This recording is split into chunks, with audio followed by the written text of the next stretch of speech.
FIA money laundering में मुलविस 17 अफसरान के खिलाफ कार्रवाई। इल्तवा का शिकार कुछ सरकारी अफसरान ने करोड़ों के प्लॉट लिए और दीगर अफसरान ने मनी लॉन्ड्रिंग की। सच न्यूज ने अहम दस्तावेजात हासिल कर लिए।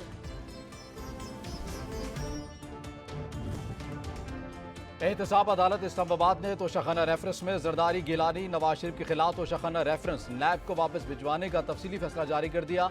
तफसीली फैसला एहतसाब अदालत नंबर 3 के इंचार्ज जज मोहम्मद बशीर की जानिब से जारी किया गया।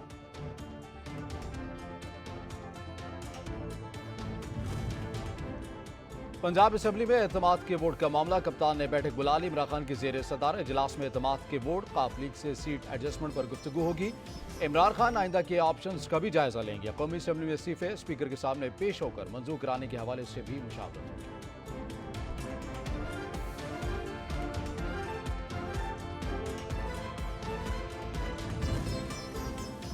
पीपी रहनुमा कमर जमान कायरा की कप्तान पर खूब तनकीद। कहा, इमरान खान नफरत और इंतशार की सियासत कर रहे हैं।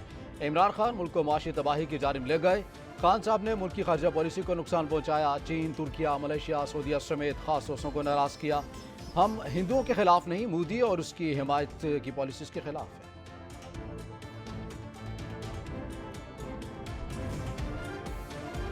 और तर्जुमान सिंध हुकूमत मुर्तज़ा वहाब की कप्तान पर कड़ी तनकीद। कहा, हुकूमत एक तरफ दहशतगर्दी, दूसरी तरफ इमरान खान की मर्जी। मैं इमरान खान अपने इक़्तिदार ज़ात के लिए मांग रहे हैं। इमरान खान की पॉलिसी और सियासत, दूसरी तरफ मुल्क मुश्किल से गुजर रहा है।